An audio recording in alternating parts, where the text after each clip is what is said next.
How often do you ask yourself this question? What is the thing that I'm put on this earth to do?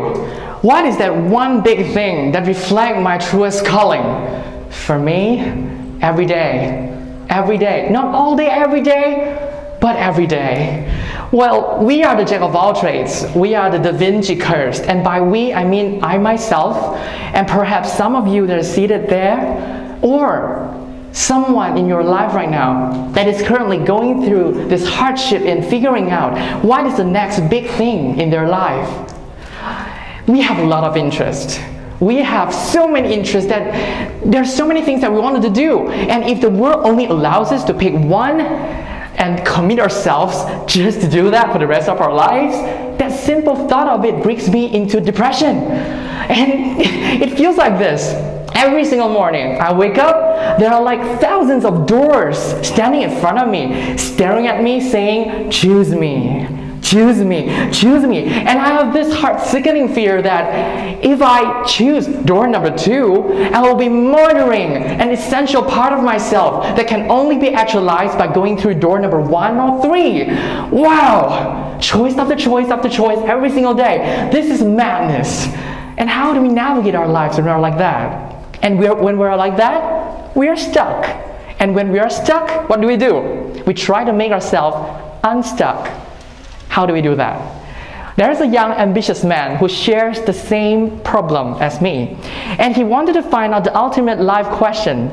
What is that thing for me? What is my destiny? So he decided that he wanted to go up to the mountain and look for the wise old man, okay? And along the way, he has climbed 99,000 steps and just attacked by gigantic spiders, wolves, bears, and every other thing that is dangerous. And finally, after 30 days, he reached on top of the mountain and he saw the wise old man meditating under the tree. And he goes like, 师父, what is that one thing for me? The master Sifu looked into his eyes as if he's staring into his soul. With his deepest and wisest voice, he said this. You must remember this, okay? Young man, there are 3 things in your life that is so important. Number 1, follow your passion. Number 2, listen to your heart. Number 3, very, very important. Be yourself. And the young man goes like, okay, we're gonna have a problem here, old man. I did not just go through 99,000 steps and come here and listen to all this crap, okay? Follow your dreams, follow your passion, listen to your heart, or be yourself. My mama told me before, it ain't nothing new. I need something more than that. I need something more than that. It always feels this way. I need something more than that. And you know, all these words, they are good, okay? They make me feel good, but only temporarily. It never lasts long. And I tried it before, you know? I look into the mirror and I talk to myself, Winston, I love you. Follow your dreams, listen to your heart, and be yourself. The mirror says back to me, you're on your own, baby. You're on your own. And if we dig deeper in this, right? Follow your passion. Which one? 1, 2, 3, 4, which one? I mean, I've been involved in several dozen of businesses in my whole life, and each of them made me feel excited in the beginning. So how do I navigate that? And second, listen to your heart. Do you mean no reality check? Do you mean like stop rational thinking? If you know me, I'm a very emotional person. Okay? The only unreliable thing on my body is my heart. So you want to listen to my heart, that's a dangerous thing to do. Don't do that. I mean, the third thing, be yourself. You know, I have this thing against the word be yourself nowadays. As well-intentioned this word has become, but it has yet become another word we use to wound ourselves and beat ourselves up when we haven't achieved that. But you just think about this. I never know anyone that is truly being themselves every single day. Don't you think that's going to be a little bit scary? Like, be yourself all the time? You know, but I want to be friends with people who want to be themselves, but not actually being themselves all the time. It's very complicated. So all these things never really work for me. Okay? It never really worked for me. follow your passion didn't work, listen to art didn't work, be yourself didn't work. And you know, it's not wrong that it didn't work. What is wrong is that when it didn't work on you, you don't blame the people that says that. You blame yourself. You said you're not trying. You said that you're not doing it right, and I'm against that. It almost feels like if someone tells you, you can fly without wings, but you are not trying. It feels like that. And whose fault is this, that you can't fly without wings? Yours? No! They shouldn't be saying this kind of crap. So, we are in dipshit. When a Da Vinci Curse person, we can't find any suggestions from self-help books. No one can help us with that. And how do we do that? Now I'm going to supply you with something very useful. You need to really know that you're not alone. You're not alone in this. This is a very big community in this world that's sharing the exact same predicament as you.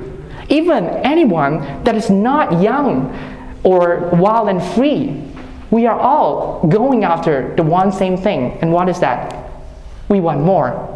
Always we want more. We don't just want entertainment, we want pleasure. We don't just want responsibility, we want conviction and devotion. We don't just want money.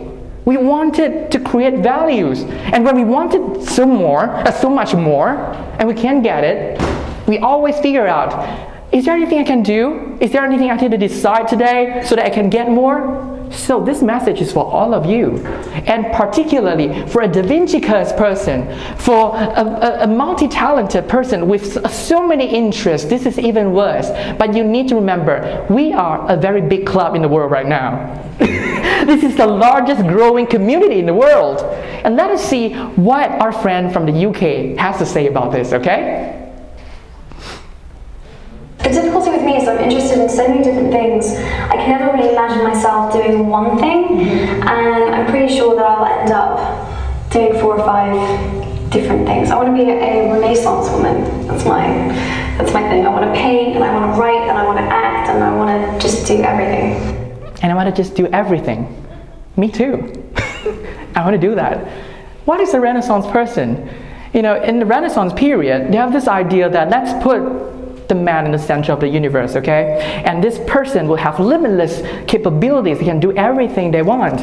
And whatever he wanted to do, as long as he's willing to learn, he can do it. Well, we are not living in that world. We are not living in that world. We are living in a world where we worship Mozart. Do you know what Mozart is? You know, like when he was 3, he found his natural talents. Wow, freaking 3. When he was 4, he found what he can do and how he can utilize his natural talent and create music. Wow, 4. And when he was 8, he has world-class skill in music. 8. And all his life, there's only one thing he does. Music. And did I mention music? Yes, music. And that's the only thing he does. And you know what? Our world worships this kind of person. That's why we force ourselves to find world-class skills as soon as possible. But what about us? What about that kind of people that we can't just choose one thing and dwell in it? We can't choose a thing. You know how it feels like? It feels like you're asking a mother to feed only one of her children in this week. We can't do that. And I always think that people like that, they are like birds who wishes they could dive in deeply and swim. But it's not that they can't swim. It's that they love to fly. You need to know who you really are. And sometimes people like us, we wanted to experiment different stuff, right? We want to jump from one thing from another and learn as much as possible. And people will say that you should stay there. You should stay in one thing. And this is how I feel. It feels like when I'm hungry, I have lunch. And after I ate lunch, I leave. And when people say, Winston, why are you leaving? And if I choose to say this, that I'm going to say this, it feels like, I'm sorry, I'm going to commit myself for lunch for the rest of my life. I'm sorry. It doesn't make sense. It's crazy. It is madness. You were just born in the wrong era. There was a time where people don't mind people like that. People don't mind it. They love it. They adore them. In ancient Greece, If you like literature, you like science, you like medicine, you like arts, theater, and everything else, they don't call you a flopper. They call you Aristotle. Not bad. In the Renaissance period, if you started something and you never finish it, and you start something else again, and you do new things and you stop doing things even though you're paid for that, they don't call you irresponsible. They don't call you a loser. They call you Leonardo da Vinci. Right? And in early American history, if you start a lot of businesses at the same time, they don't call you crazy. They call you Benjamin Franklin.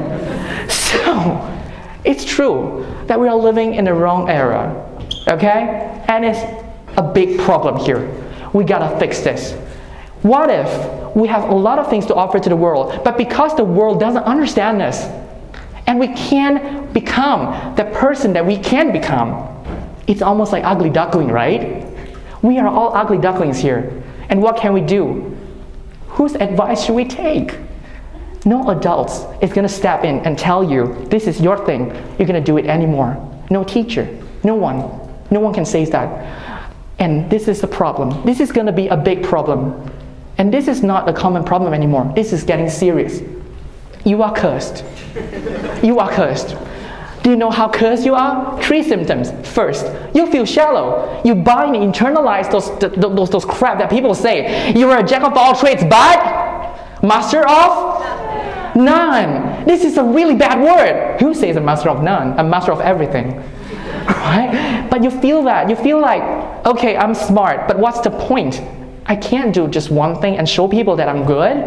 Second, you feel like you're wasting your time. You feel like, I'm at this prime time of my life, but I still can't find that thing that I can do. I'm losing my life. I'm wasting myself away. Now, this is really negative. The third feeling is failure. You know what? The job description that the young people have right now is not just about the money.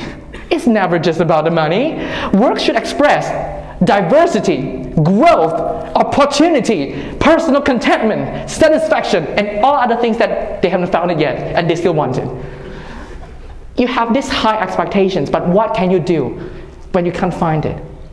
There's no such thing. There's no such one big thing that fits your expectation perfectly. So when we are like that, we are really depressed. Based on the Depression Alliance, do you know the statistics of depression among the young right now?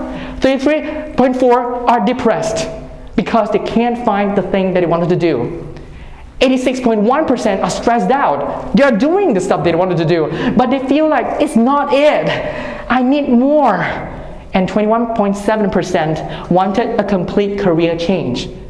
This is a global issue already. I'm not talking about my personal feelings anymore. This is a problem that we need to solve collectively as a community. How can we solve this? And this is not solved yet. And in fact, we make it worse. Every young people right now is having OCD. Do you know what is OCD? Obsessive what? No. Obsessive comparison disorder. We compare ourselves with everyone. It feels like we are in the Olympics every day, competing in all disciplines with global competition.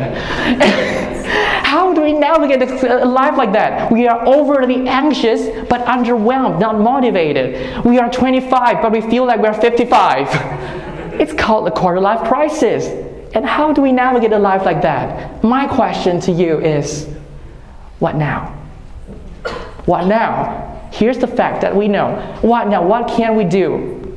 Well, I'm going to give you a few advice and a few practical methods that you could refer on. How about that? Slave and save and retire is not a good strategy. Remember this. We always need to start from this, okay? This is a very traditional mindset that we don't want to follow. It might be good, it might be effective 50 years ago. But now, in the global economy, in the global creative economy, this will not work. This will make you only more irrelevant to the world. So, I'm going to move all of you from an uncertainty to a new vision. How about that? A new vision, okay? And how do we do that? How do we do that? Thank you. First, creative leadership. Let us see how one of the most successful companies in the world right now do this thing. Google. How do they do this? Besides doing what they're good at, they are bringing a lot of different talents, really. And what do? They innovate new stuff. You know, they move on from Google search, from Google Maps, calendars, to a lot of different experimental stuff like Google goggles, Google glasses, and Google Mars, and the list keeps going on. And why do they do that? Because they know one fact, is that the world is welcoming diversity right now. The world is changing so fast. The only way to keep yourself relevant is that you need to be flexible.